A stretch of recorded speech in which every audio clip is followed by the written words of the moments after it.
All right, well, welcome back to the channel. We are here in the garden today in our palatial estates here at Other's Legacy Farm. And if you're like us, if you're watching our videos, you're probably a fan of other YouTube channels, farming videos, homestead videos, and especially the bigger ones. Oh yeah. Very pristine, very beautiful gardens, very well maintained farms. And we are not that farm. No, this is our reality. So we're going to show you today like the reality of a 5-acre homestead in America. Well, Sonny works full-time. George and I are old. So we've not been able to keep up, and it's been hot. Yeah. And today is hot. Yeah, it's supposed to get up to like 95 today. So we're out here earlier in the day to get this done so we can shoot the video for you guys. So, all right, where should we start? Like this is a good example of just. Okay, these were our burgundy bush beans, and we did get a whole lot out of them, but they're starting to die off. And these two things have our kidney beans. And over here in this hot mess, we have sweet potatoes. Okay, in this bed, I think we got everything out of it except for peppers. And the weeds. And the weeds. And these two beds is where we had the garlic, and we planted more bush beans. Yeah, we're starting to get a lot and of they're really starting to pop. Yeah. But we also got the volunteer. Well, this was supposed to have been a pepper plant, or a pepper bed. And we had volunteer tomatillos. They just took over. That one's not, I don't know if the chickens will eat it or not.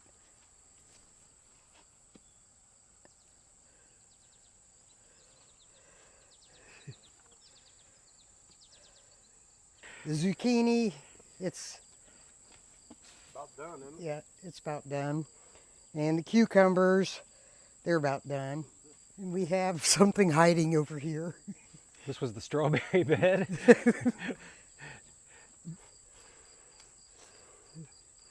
Zena. What are you doing? What are you doing? What are you doing? These were onions. Yeah. That. They were in there somewhere. Well, they didn't do that well. I did, I like them started from seeds better than the starts. Well, over there is our rhubarb, which you can't see.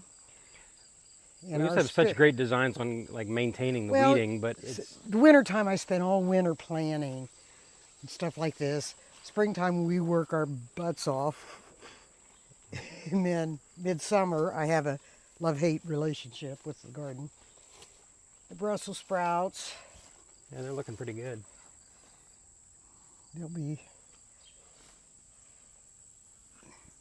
And then more beans there. This is the kidney beans.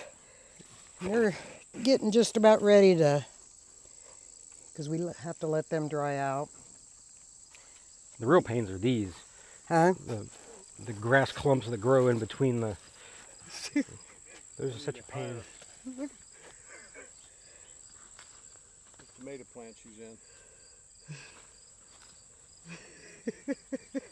Zena! Zena! Zena!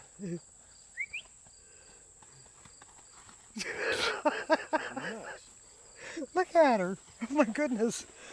Those are all volunteer tomatoes, aren't they? Yep. What are you doing? We got more beans over here. More sweet potatoes. This was supposed to be an herb. Yeah. And we got volunteer tomatoes. These are cantaloupes. We got one out of it. But I've been canning and freeze drying daily. So the garden is a hot mess. My house is a hot mess. And I'm a hot mess. She's just hot.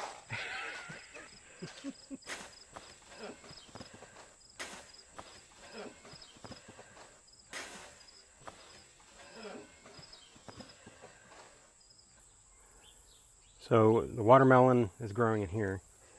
How many have we gotten out so far? watermelon we got were the sugar babies, which was out here. These are bigger melons. And over here it's, they're called strawberry watermelons. And on this side it was Charleston Gray. Charleston Gray. Oh. Yeah, I think there's some over in there, but we can't see them. This is a hot mess too. Everything's a hot mess. It's just hot in here. It's 90 degrees.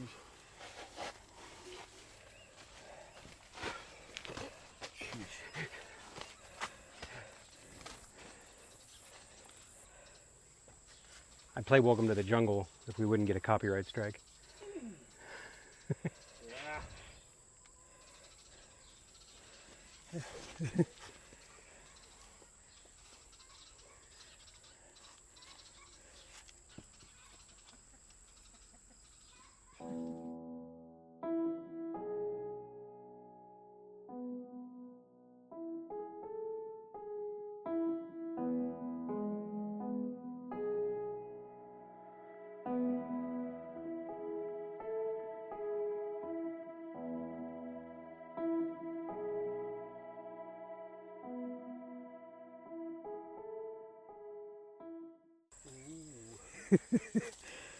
That's mine, that's mine.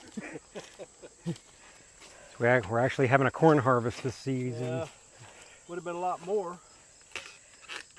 But But if you remember about last year, I think I'll take it. yeah.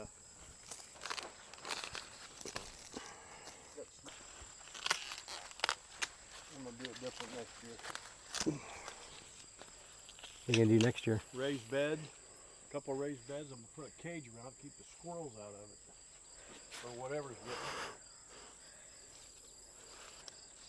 How they looking? Kind of good. They didn't pollinate real good. Oh yeah, it wasn't a very big. I might do them in the. Ooh, that one's nice looking. I might do it in the what they call the hill method next year. Where you plant them around, you put one in the middle, and they pollinate better. Oh, When you like got a from the smaller inside area. out? Yeah, you got a smaller area. So even though it's a weedy garden, we've gotten an abundance Yeah. of. So if you don't like the looks of it, don't look at it.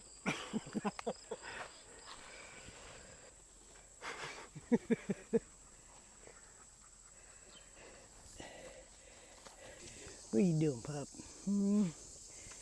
What are you doing?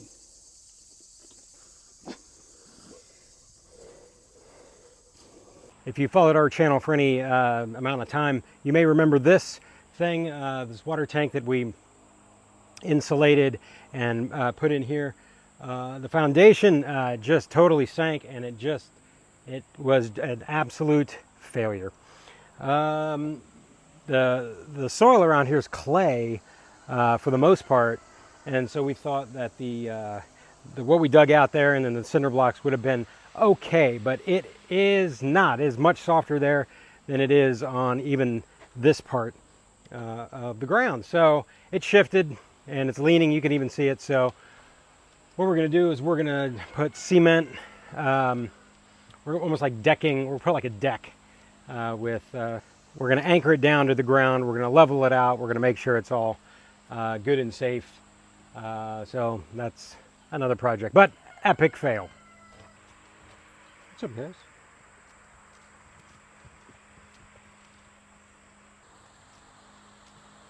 Here's another thing that's constant and ugly on the farm is this fence repair. The goats like to rub up against this fence to scratch their bellies and whatnot. And it kind of damages the fence. In a perfect world, we would have like 4x4s all the way down, anchored, cemented to the ground, 3 foot in, 6 feet high. But we don't. So we have these metal poles that we've seen. Eventually, they've gone like every 2 feet, and I think there's like 3 layers of fencing here. I mean, that's just how it is. You really don't have the time or resources to like take out the entire fence, put in a brand new one, and hope it lasts for the next 35 years. You just gotta have to repair it and keep repairing it and keep repairing it and keep having to shove new poles in the ground. until you have to replace it, because that is the way it is on a small hobby farm. Another thing you really don't see a lot on these farm channels is the amount of flies that are on a farm. Now, we get these sometimes. It's these bags that are supposed to attract all kinds of flies, like 20,000 flies. And sometimes they work, sometimes they don't. But it doesn't seem to be enough. I mean, we got them over in the back here. We got them over in the front, over in the side. You got one right here. Flies are a huge problem on the farm. And there's good reason for that. I mean, we have a lot of poop around here. We have a lot of food around here. So the flies are inside, they're outside, they're in the shop, they're in the house, they're in the barns, they're everywhere. But no one said living on a farm was glamorous, and it sure ain't. Poop. Poop is everywhere. It gets on your shoes, it gets on your clothes, it gets everywhere. Sorry. So that's just something you're just going to have to get used to. But you have to have a nice array of muck boots and different pairs of shoes for different things. So, because you're going to attract poop in the house if you don't do that. You don't want poop in your house.